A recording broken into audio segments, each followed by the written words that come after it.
Mickey 17 stumbles in its opening weekend. Marvel dropped a sick Thunderbolts A24 style trailer. Bezos wants to do a Moneypenny spin-off for Bond. How much money did Honora spend for all those Oscars? Monopoly's getting a live-action remake. The Last of Us Season 2 gave us a new look at the show. And there's so much to talk about in this week's movie news. What's up, movie friends? Welcome back to Raiders of the Lost podcast, the ultimate film and TV podcast. And this is the weekly episode of Movie News where we go through all of the industry news so you don't have to. We read the articles, we watched all those trailers, and we scoured the internet for everything to do with film and TV. So sit back, relax. Let's tell you what's going on. James, take it away with the box office, which was kind of underwhelming this weekend. Yeah, as we predicted, Mickey 17 did not have a huge opening for its box office, pulling in just under $20 million at the domestic North American box office with $19 million. Globally, it's around $45 million.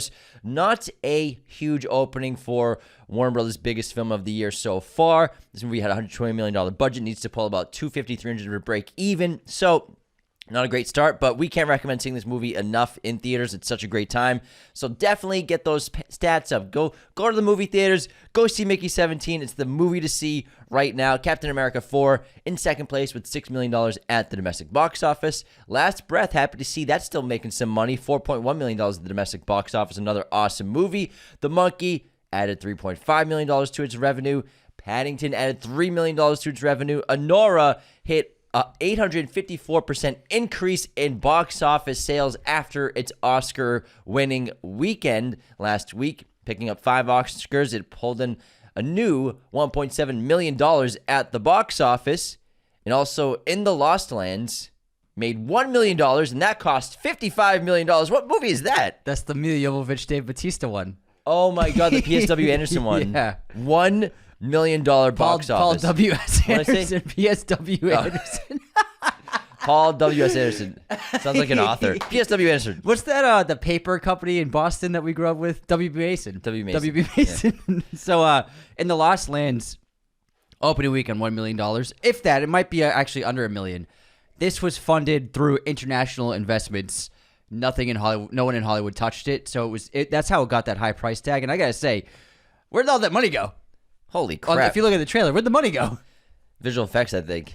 That's what I'm saying. That does it look like 50 by... The whole movie's like visual effects, though. It seems like every shot's a visual effects shot. It looks like a Sin City type movie, but yeah, nobody was expecting that to make a splash at the box office, and yeah, they're not going to be making that money back. Yeah, they're not going to be making anything back. Imagine lighting $55 million on fire. It's like, who invested in that? Who said yeah? Goodness. But we talked about Mickey 17. We have a whole episode dropping tomorrow on the film. It's an excellent movie from Bong Joon-ho. Again, Warner Brothers needs about $300 million to break even. They even released the first 5 minutes of the movie on Wednesday, which is not a good sign. You know, when your movie's tracking low box office, we've seen studios do that in the past. Craven released the first 10 minutes of their movie before they hit theaters finally last year in December. And then I can't remember what movie recently dropped like 4 clips to it. Captain America Brave New World dropped 4 clips in like 3 days before its release. So low numbers for tracking. You know, hopefully it has good word of mouth, but this movie... Hopefully people see it. It's an awesome movie, rated R, science fiction. Robert Pattinson's crazy. It's so good, guys. You got to check it out. Yeah, highly recommend it. It's original sci-fi. Come on. It's an original story. This is what we want. It's what we want. All right, next up. The big release this upcoming weekend is Jack Quaid's action comedy Novocaine, which debuted with extremely positive reviews from critics at 94% Rotten Tomatoes. We are going to see this film tonight. Very excited. Can't wait to check it out. It looks like a really fun, high-concept comedy with some gore and action. And it just looks like it's going to be a good time. Jack's doing a Q&A at the end, too. Going to see that face. Yeah. Super excited. James is excited for the face. He's having a huge year, man. Big year. Companion this, The Boys Season 5. Leading man right now. All right, next up we have... Did you watch the Thunderbolts trailer? Marvel actually made a good trailer. I watched it and I was like, did I just fist pump during a Marvel trailer post-Endgame? This trailer is incredible. And they put together really something unique, great sound design, cool music, really interesting editing with these cool cuts, cool graphics and text. But what they did was they referenced all of the filmmakers, you know, below the line, you know, the music, the people doing the music, like the music from people who did this, the cinematographer from this movie. And it was really fascinating and so fun. It made it seem like like a superhero team of filmmakers behind the movie. It was awesome. And it was all referencing A24 projects those artisans have worked on. So it was like the cinematographer of The Green Knight, the writer, director of Beef. So it's all connected to A24 films. It's like the grandpa trying to be cool again. It worked, man. It worked. I got hyped for this movie because of this trailer. Yeah, I thought, because like the other trailers I've just been like, it looks fine, because we see this, it's the same Blueprint. Same blueprint. It's like they hired just one guy named Fred who makes all these trailers. Fred does it his way, and they just keep going to Fred over and over again. It's the same fucking trailer. And then I watched this trailer and I was like, that was really fun. It was exciting and kind of bonkers too. There's a guy like in a chicken suit in a film who like attacks someone, and they threw that in, and it was like really funny. Where's this marketing been? You guys gotta think outside the box. This is finally trying something different, and it's made a big splash online. People are really excited about this trailer, and I think that this is gonna be like, they should just do this for the rest of the marketing. Just go insane and go like high concept and indie roots of marketing campaigns. Try it out. See what happens. Corporations, man. Finally trying something different. Pretty cool. I am ecstatic for this movie just because of this teaser. Not gonna lie. I thought it looked really good. It looks really it's cool. Really fun. And it shows like a different side to the film that you never saw in the other trailers. In the tone they're clearly going for that you don't get in the other trailers, because it's a typical doom and gloom with some jokes and quips. We need to band together. We need to stop this. No one likes us. We're like a ragtag group. Yeah, we're the B Squad. Man. One-liner. But this was interesting. This was cool. And I want to contrast this trailer with the new trailer for The Electric State, which apparently comes out very soon on Netflix, and I've seen very little traction about. March 14th. March 14th. Currently at 10% on Rotten Tomatoes, and it's also one of the most expensive films ever made in history with a budget of $320 million.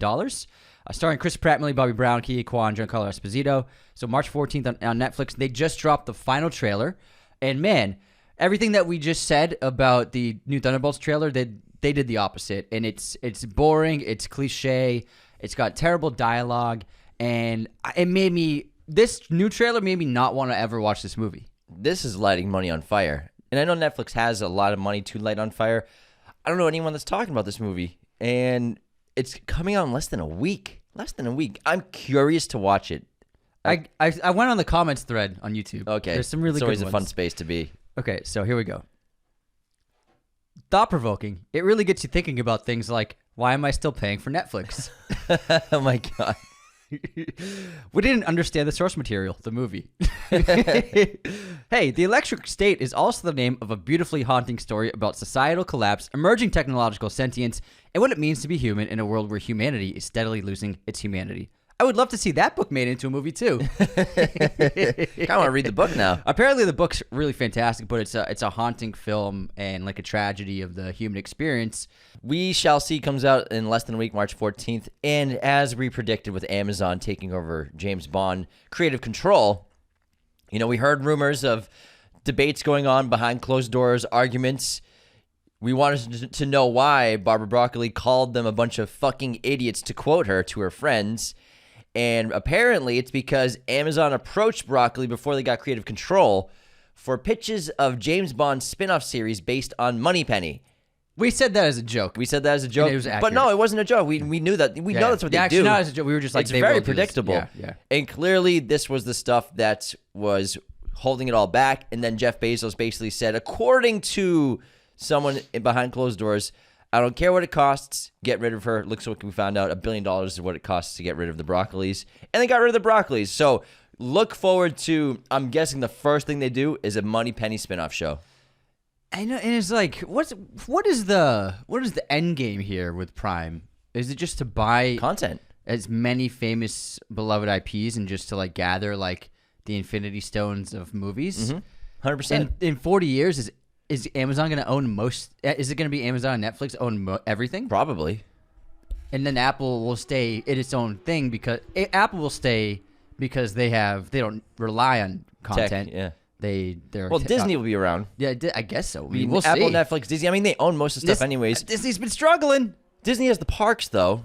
Yeah, but I'm saying, like, they've been struggling. They'll be all right. Maybe 20 years down the line, they need to get someone to buy them. They still got Star Wars and Marvel. But, I mean, at the end of the day, that's just corporate late stage capitalism corporations. But maybe Disney will sell off Star Wars one day. They might. Maybe have to. they'll sell off Pixar one day. Well, that's the scary thing with Warner Brothers if they're going to have to start selling off their properties. That's the thing. If they keep having some bad years. Just because a studio owns a property doesn't mean they're going to own it forever. You know. It's true. That's how they've been swapped around. That's how MGM got Amazon. That's how Sony got Spider-Man. You know. Yeah, the thing with Amazon is I get that you want to take control of IPs, which is cool. I mean, if I had a giant company and I was making movies too, I'd be like, I want to make a Bond movie. I want to own Lord of the Rings. But at the same time, I want it, Dad. I want it. I personally would want to make them as good as possible and make them the way that I love them. Theatrical releases, great films, auteur filmmakers, excellent top tier quality versus what we get occasionally and most often with these streamings, movies and shows. Yeah, unfortunately, they can't all be Annapurna Pictures. Staying on the Electric State, and Millie Bobby Brown is in the news for...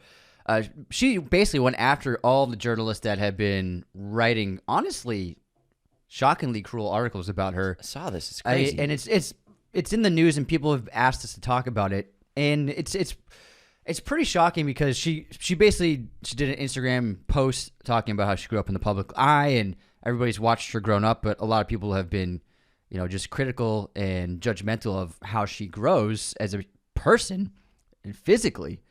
And she called out a bunch of quote unquote journalists. I don't even think most journalists aren't even journalists anymore. It's just they just make clickbait or headlines. Clickbait curators. Yeah, it's not even journalism. It's not journalism anymore. Quick Google search and boom. Yeah. So these are she shouted out some of the headlines and the so-called journalists who wrote these things. This is what media and Hollywood journalism has become. Ready?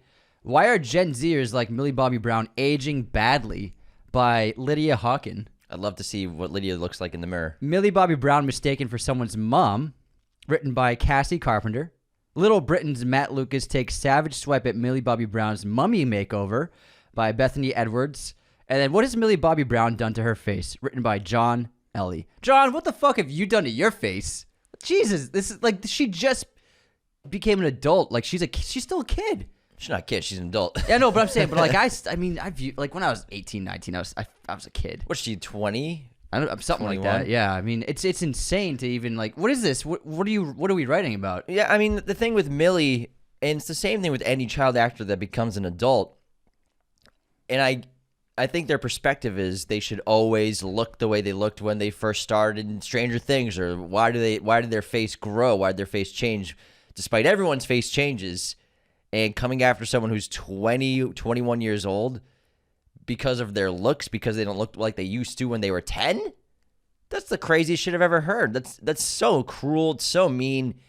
And, I mean, take a look in the mirror, guys. I doubt you looked the same 20 years ago, and we all change. But to go after someone because of their looks and they're so young, growing up in the public eye, which isn't easy. There are a lot of great benefits, like extreme wealth, but at the same time, you don't know what Millie Bobby Brown's gone through in terms of growing up in the public eye and how stressful that is. The cons to that, the kids from Harry Potter, they've talked about that, how crazy you can't go anywhere. You can't go to Target. And that was before social media. You can't do anything. Yeah. She can't go anywhere. It's tough, I bet, in a lot of ways. But I think she had a very mature response to it. She didn't scream or rant or anything. She made a very well thought out video calling out very specific things with very good information. So I think the way she handled it was with a lot of class, and I respect her very much for the way she responded. And she did it in a much more mature way than these pseudo journalists who are definitely older than her and supposed to be more mature. Great to actually name them too. Yeah, so that call them out. They face repercussions for what they're doing. For sure. Just for some fucking clicks. That's what it's all about, man. It's Anthony, insane. Do you know how much it costs to win Oscars? Studios, they spend millions on the Oscar campaigns for sure. Tens of millions. Yeah. So we talked about Anora earlier. So obviously they had their 854% increase in box office after Best Picture win. Neon spent $18 million on the Oscar campaign for Anora. That's 3 times the budget of the film. Slightly less than the $20 million they spent on Parasite, its first Best Picture winner. Now, also, Anora and Parasite are the only 2 movies in the last 70 years to win both the Palme d'Or at Cannes and Best Picture at the Oscars. Wow. Both distributed by Neon. And this gives you a look at, what goes into Oscar campaigning, those months and months of events, parties, schmoozing. This is not unique. If bigger studios, they'll spend $60 million on these kinds of campaigns, going to these events, hooking people up with gifts and things like that. Part of the game. Don't hate the player, hate the game at the end of the day. And I respect Neon playing the game to their strength, taking advantage of where a smaller studio can't spend as much money, but what we can do is better marketing. We can use our money more efficiently and more cleverly. And, I think that's cool. It's just the way it is. But it also gives you a look through the doors of what actually goes into getting these awards. It's honestly so similar to campaigning for a political seat. It's you raise funds, and then you throw events to get the word out, and you gift people things, and you just try to make the connection to the people you want to vote for you. It's the same thing that Hollywood does, and it's done by everybody. And it's also studios allot certain amounts of their funding to okay, we're gonna promote this film for your consideration in this film, and so Anora was obviously their best bet and worked out, and they deserve. I mean, I think Neon's marketing is just top of the game right now. Honestly, I can't think of a studio that does better marketing right now. Yeah, Tom Quinn, who's the owner of Neon, he knows what he's doing, and he's deservedly gotten a couple Oscars because of this for movies. And is he the one who spoke out about a Neon versus A24 rivalry? I can't remember if it was him or someone else, because that's usually people talk about. Oh, he was talking about buying films. Gotcha. So he was saying he's always been the highest bidder behind Netflix for recent movies. So he said, because people always assume Neon and A24 are rivals. Yes. So he said he's always trying to outbid Netflix. So he managed to buy I, Tonya and Portrait of a Lady on Fire. But he also he missed out. He wanted Hitman, May, December, and Fair Play, which Netflix ended up getting with higher bids. So it's more like they're saying Netflix is more their competitor and rival than A24. I mean, Netflix is everyone's competitor, and they don't plan on slowing down. Netflix is planning to spend $18 billion on content in 2025. To quote them, "We're not anywhere near a ceiling." That's how much money they have. So wait, 2 Russo brothers movies? That's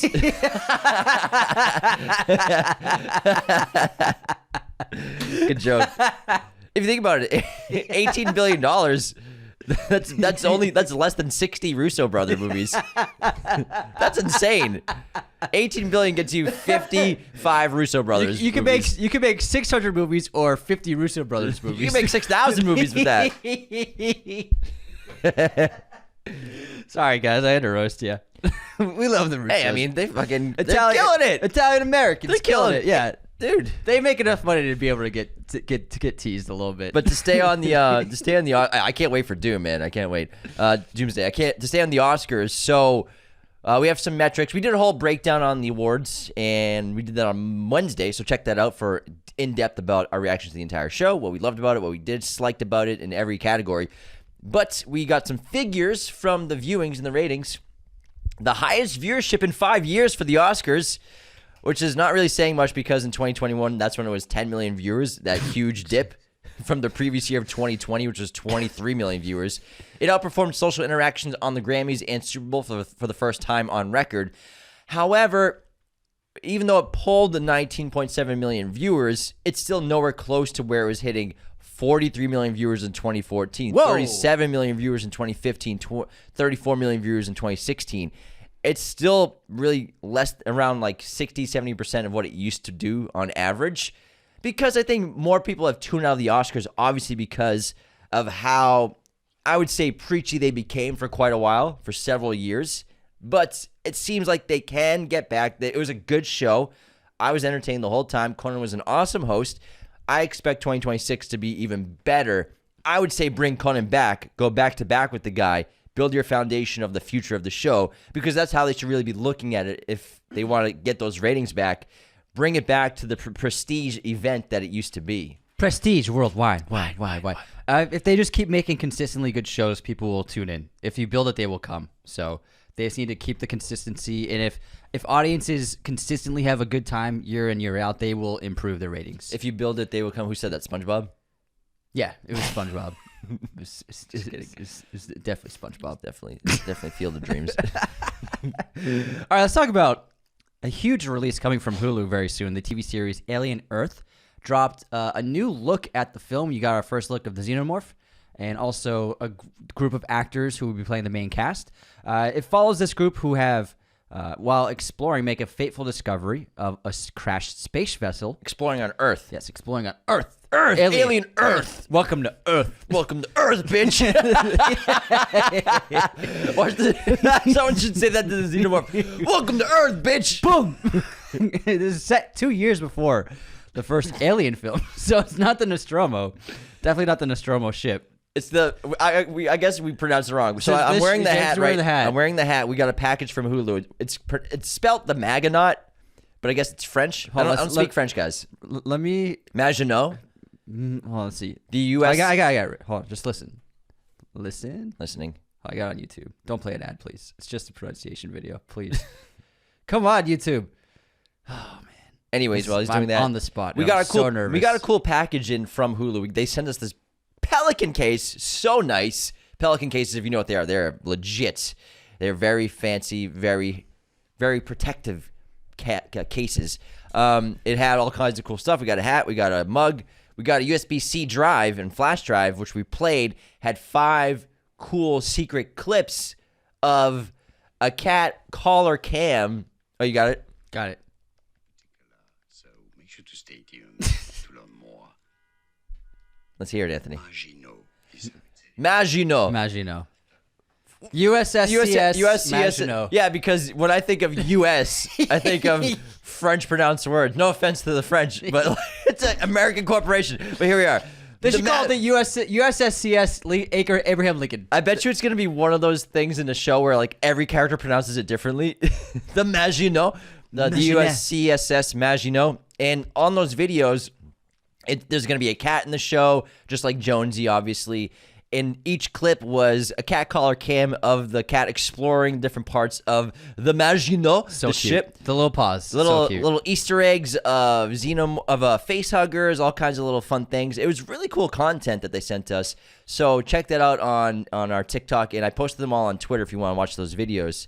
Pretty interesting. Yeah, it was great. And then it's at South by Southwest right now. They're doing more teasers. They have in-person events and sort of a pop-up that you can experience, as well as they played another teaser at South by Southwest, the festival in Austin. Fun stuff.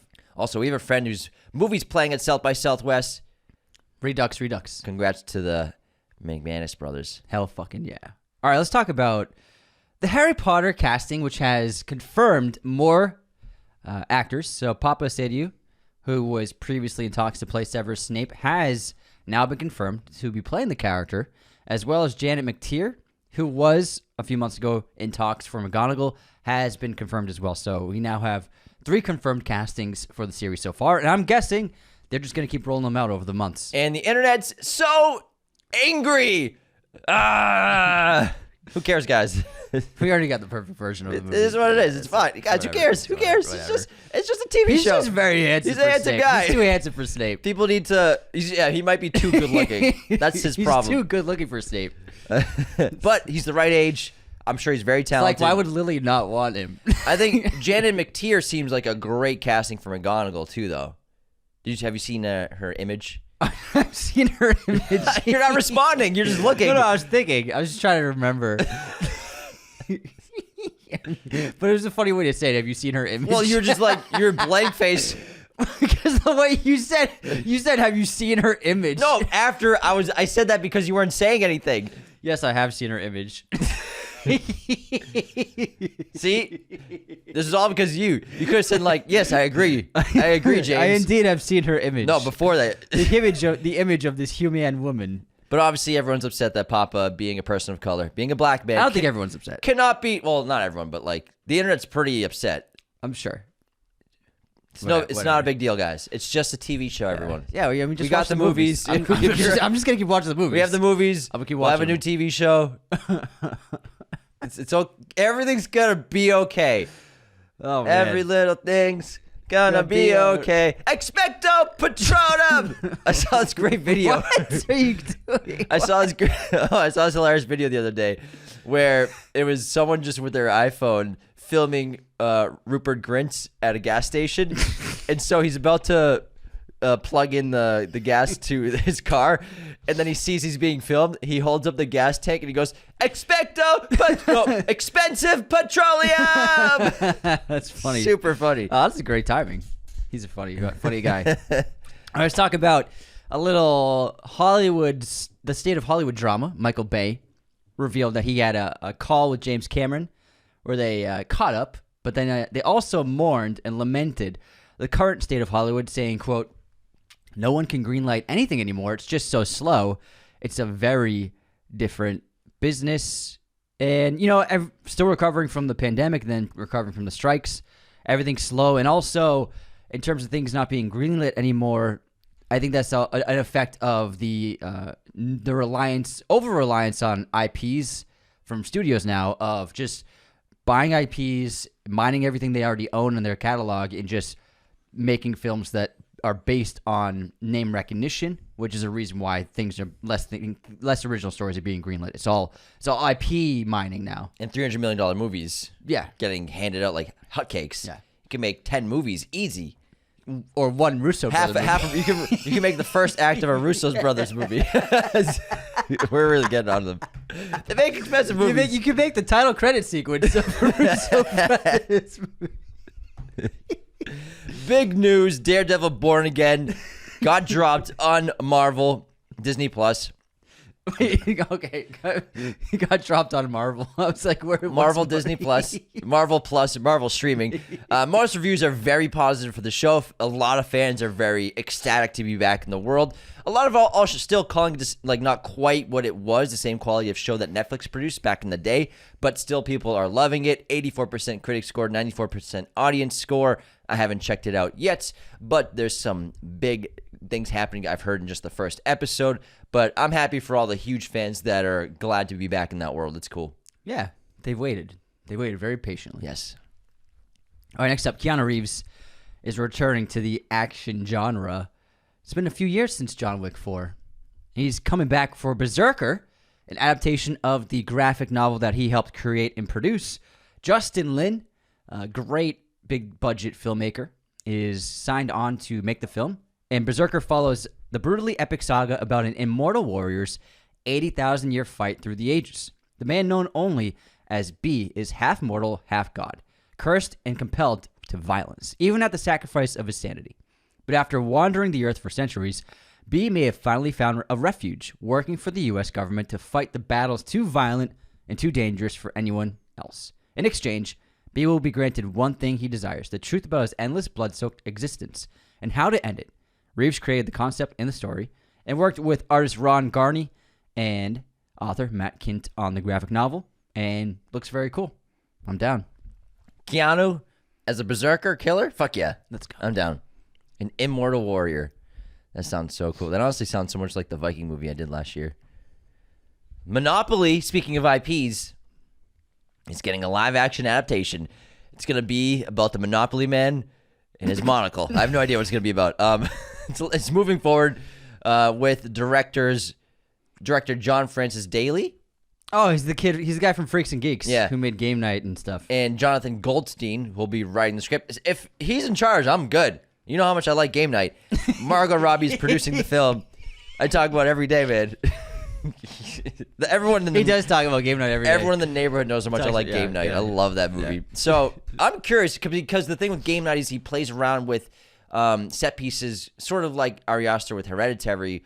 They look like game board sets, and then the camera pushes it and it becomes live action. I wonder if he's going to play around with that a lot even more. I doubt it. You son of a bitch. I could see the gears working. Like, I could see some bullshit coming through your eyes. I was like, here we go. What's it going to be? I could see him. He's just like, Anthony just like, waiting for me to finish. Go fuck yourself. I think there's a good chance they do that. I'm trying to bring up interesting points for our listeners, Anthony. I'm sorry. It's so funny. Last of Us Season 2 dropped some new looks at Abby, Joel, Dina, and Ellie in The Last of Us Season 2. I remember the names this time because they're written down. This fucking guy. Couldn't even remember Joel's name last time. However, Neil Druckmann says The Last of Us Part 3 might not happen He said, I guess the only thing I would say is don't bet on there being more Last of Us. This could be it. So that's the game part 3. So season 2 will be, I believe they said, at least 2, maybe 3 seasons for part 2, which is cool. And The Last of Us part 3, there's been so much back and forth over the last 4 years whether that game is going to get made or not. And Druckmann's gone back and forth of saying he's going to make it or not. And it seems like, for me, Druckmann's more focused on live action stuff right now. He's always seemed more like a filmmaking director anyways in terms of live action stuff because he's got great story development. Obviously with The Last of Us, they're some of the best stories ever in gaming. So I feel like he probably is going to abandon the story and not make the game anymore. He's got Naughty Dog has that new game coming out, Intergalactic, the something Heretic. So I'm bummed out because I would love to play Last of Us Part 3. I'm sure a lot of listeners would too as well. But at the end of the day, that second game sold about 50% of the first one. And I think he's just more focused on the shows now. Mm-hmm. Yeah. And I'm sure he probably wants to do a movie at some point too. And then live action adaptation of the Intergalactic game, I bet, once that comes out. Yeah, maybe the third part wouldn't be as good. You know, stay out on top. They weren't on top, man. Oh, yeah, gotcha. Sold half. Yeah. I mean, a lot of people like the game. I like the game a lot. I like the game a lot. Yeah, me too. It was great. A lot of people disliked it. It was a great play. Divide the audience. But I feel like what he's going to do is, like, every time he comes out with a game, he's going to go with a live action adaptation, if that makes sense. I think that's his MO now, which is cool because he did a great job with season 1, man. Yeah, it was awesome. He did a really good job. Looks good for season 2 too. All right, let's talk about Doomsday. The Russo brothers, what's up, guys? Who have definitely unsubscribed by now. Yeah. So, the Russo brothers, Joe Russo says Robert Downey Jr. is doing detailed research to play Dr. Doom. He's writing. I certainly hope so. He's writing backstory, costume ideas. He just loves really rich three-dimensional characters, and I think he's a real opportunity here with the character. The brothers also gave an estimate run on the runtimes for Avengers Doomsday and Avengers Secret Wars. Doomsday will come in around 2.5 hours. Secret Wars will come in around 3 hours. And they also did another interview recently where they had trouble coming up with a good story to like dive back in and to make it make sense. They got together with the co-writers of Endgame and Infinity War, and they figured out their entry points, and they're very excited about it. And clearly, if any of that concept art that got leaked last week is a reference for the direction they're going in, I'm ecstatic. I think the Russo brothers are the right choices to jumpstart and really give open heart surgery to the MCU and bring it back to thriving life. I think they're going to do a great job. I'm very excited about them helming the future of the MCU. I think this is the right pivot with everything that's gone on the last 4 years at MCU and Disney. So I have all the faith in the world that the Russo brothers will deliver two of the biggest movies ever made, and we're all going to love them. I can't wait. Excited. Very excited. Ecstatic. It's also like I expect Daddy's doing some research, doing a little prep. He's gonna show up and say, "Oh, sorry, so who am I playing? All right, Dr. Doom. I'll improvise the whole fucking thing." Yeah, just whatever, guys. It's just me.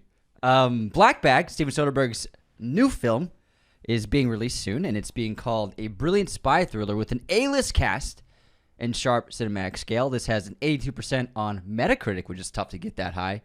Over 90% on Rotten Tomatoes. It's not yet released, so it doesn't have scores on IMDb or Letterboxd, but it's getting the most acclaim Soderbergh's had in a while. Can't wait. I want to see this movie bad. Yeah.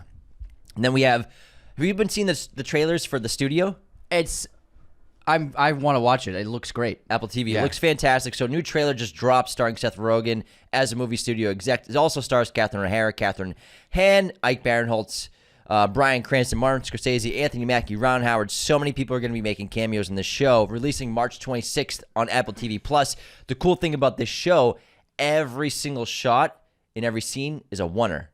Oh, wow. Every scene's a That's oneer. Great. So it's like, it seemed like it had the same vibes as The Player, the Altman film, and he is one of the most famous filmmakers for oneers. So it makes a lot of sense. On top of that, it's shot in film. Yeah, I can't. This looks really exciting. I think it's a great idea. It's going to give people a better perspective of what Hollywood is like today, because we've seen so many movies in the past, and even La La Land are fun glamorized versions of like what a movie studio is like. But I think the studio is going to be more realistic to like, this is kind of what it's really like. Yeah. And these sole people have control on what movies get greenlit and get released, and that's what Seth Rogen's going to play as a character. And it looks like really great filmmaking. Erratic, chaotic, fast paced, really fun. And the new trailer, I think it's like it's going to follow up Severance's finale. Yeah. So I'm picturing, imagine that episode of Succession that's all a oneer, but every scene's just going to be like that pace. Just one shot for every scene. I can't wait. That's very cool. That's an awesome idea. All right, next up. More news about the Thomas Crown Affair from writer-director star Michael B. Jordan. Taylor Russell has just been cast opposite in the role once played by Rene Russo. So the story follows a rich playboy played by Michael B. Jordan who enjoys stealing art for a hobby but meets his match in an insurance investigator who quickly fall for each other. Didn't see that coming. No, I didn't. Yeah. I guess I was wondering who he was going to cast.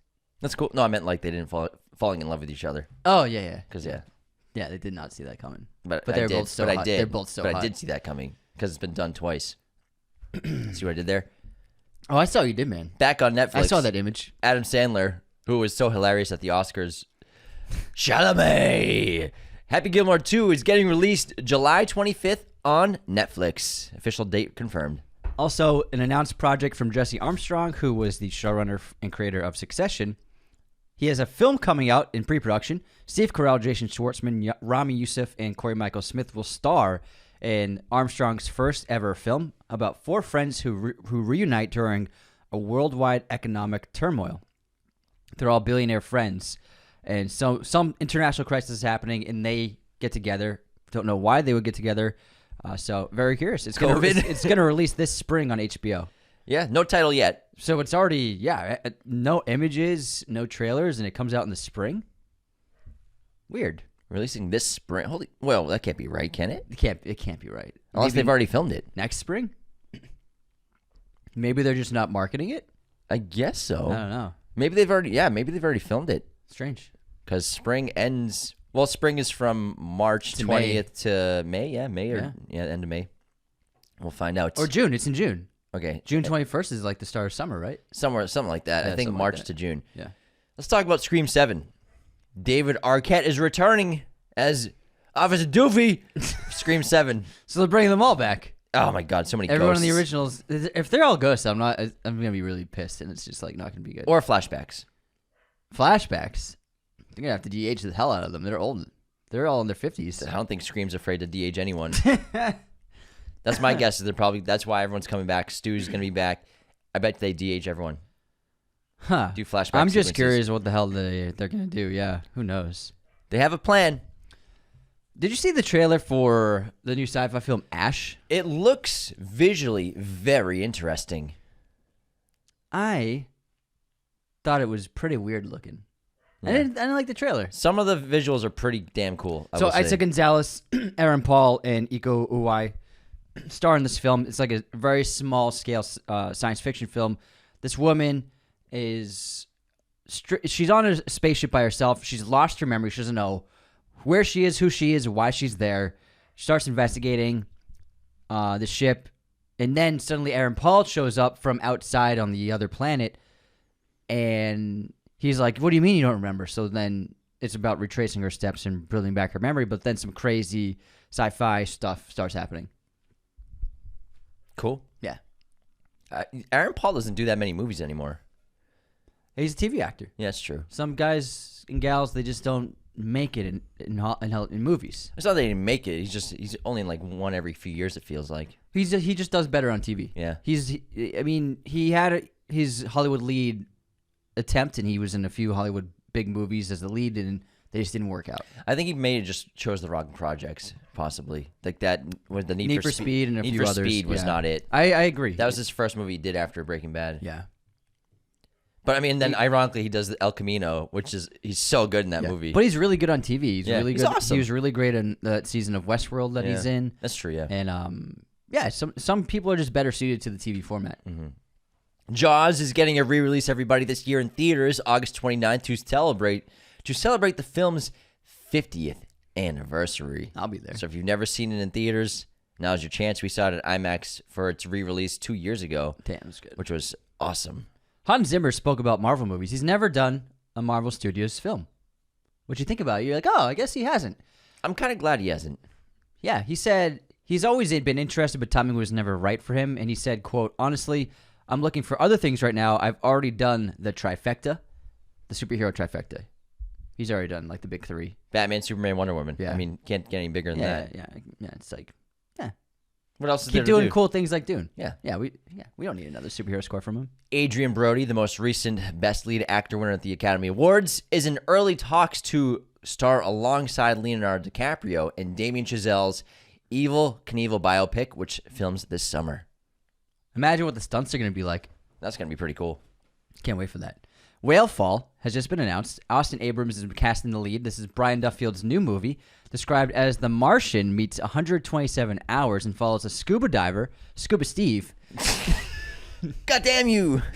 in search of his father's remains, who gets swallowed by a sperm whale and only has 1 hour to escape. That's So, an awesome concept. yeah, it's like real life Pinocchio.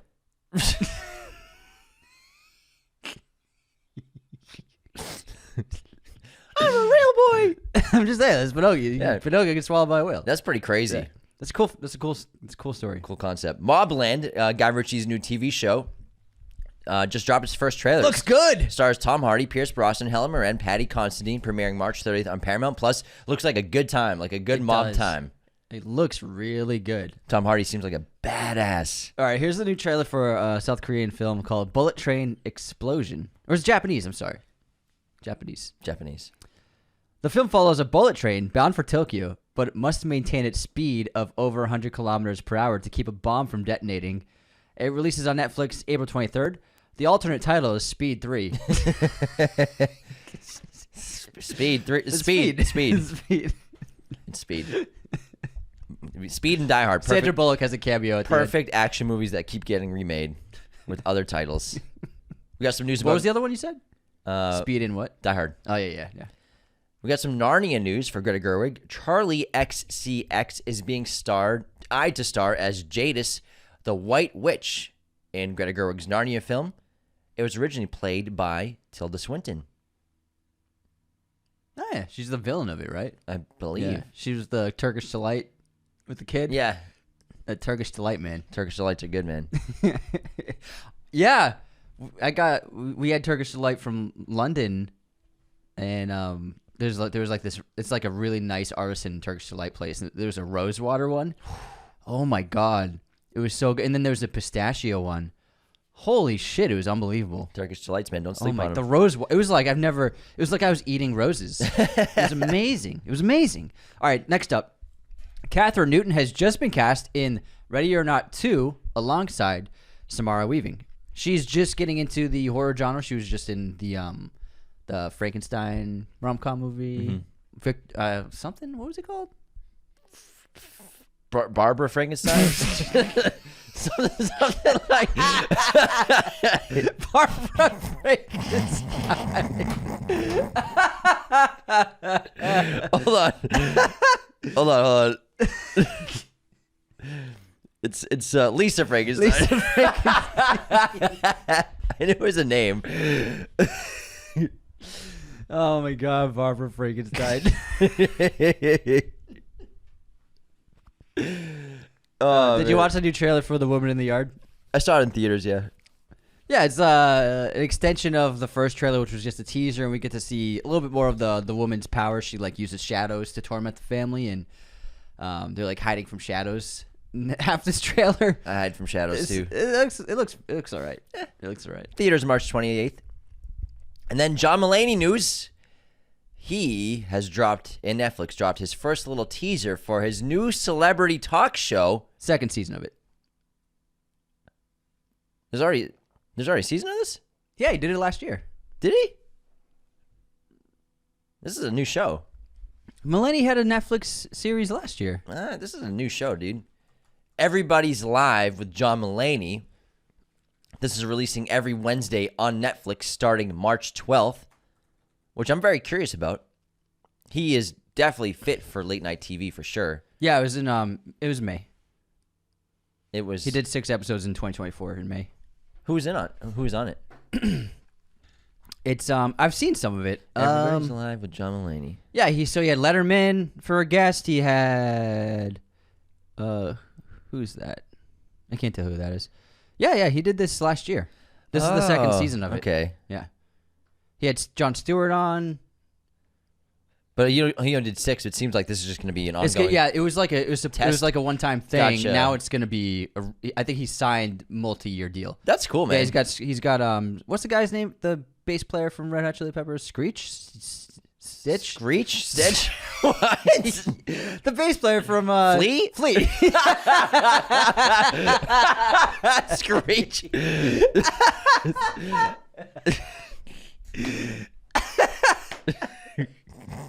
But he I was way off Samsonite. He did this great bit because I watched it this morning. I watched a bit he did. It was about describing what the geography of what LA is, and it's like this really crazy amalgamation of like all these neighborhoods that makes no sense.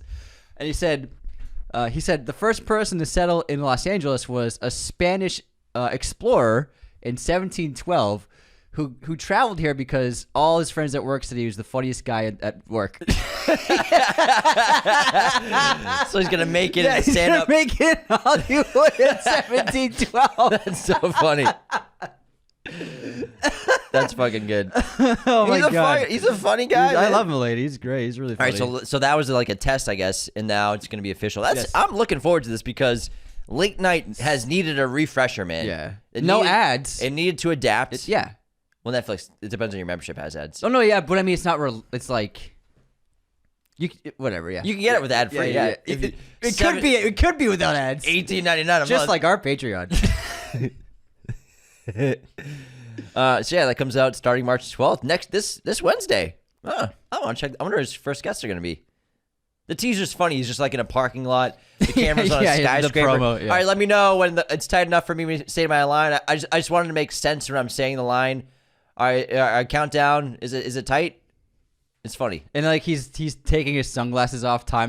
It's a funny bit of like how like ridiculous it can be to like set something up.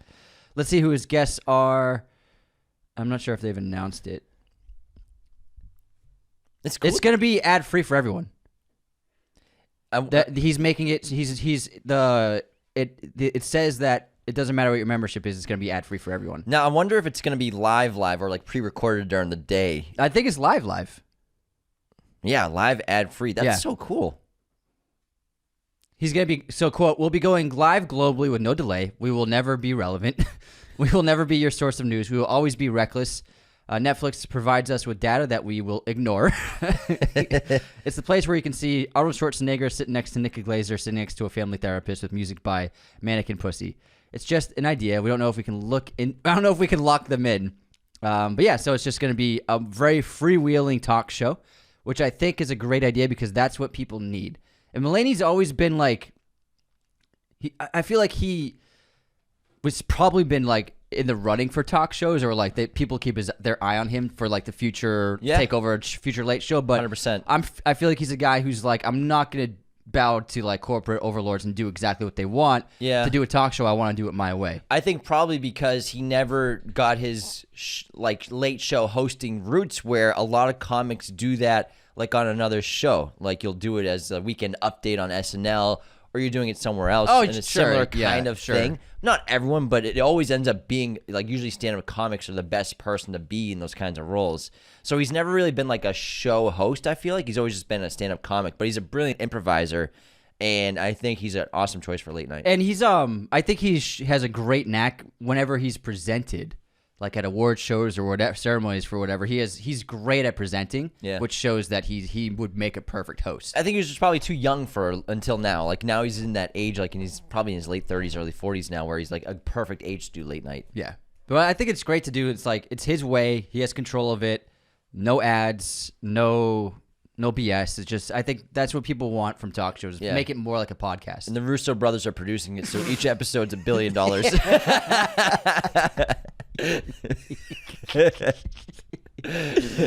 That one shot in the trailer alone cost $100 million. We're never getting invited to ABGO films. They never have, anyways. They never have. We're the Italian Americans. We love your movies. We're Italian Americans, guys. I love Endgame and Infinity War. I love Winter Soldier, honestly. No, they made some awesome movies. They've made some really awesome movies. They're really great. Yeah, they made the best MCU movie. We're just a couple little teases. Yeah, we're just little birds. Spend a lot of money. Yeah. Spend a lot of money. All right, that wraps our movie news episode. Don't forget Mickey 17 episode breakdown tomorrow on Monday. Wednesday, we're going to do a fun movie chat. People loved it. We did a movie chat a week ago, and people were like, we need more of this, more off the cuff, less topic driven. More Mulaney style. Just get Schwarzenegger next to a therapist on the show. See what happens. No, it was a lot of fun. We did one. We're going to do one for Wednesday as well. It's even better. Because, not a lot of movies are coming out. We're seeing Novocaine, so I'm excited to talk about that. Maybe we'll do an episode on that in the next couple of weeks. But obviously, stay tuned. And thank you to everyone who is interacting and has interacted with our Mickey 17 interview content. That was huge for us. So, take care, everybody. I'd like to formally apologize to both Joe and Anthony Russo. Take care, everyone. See you next time.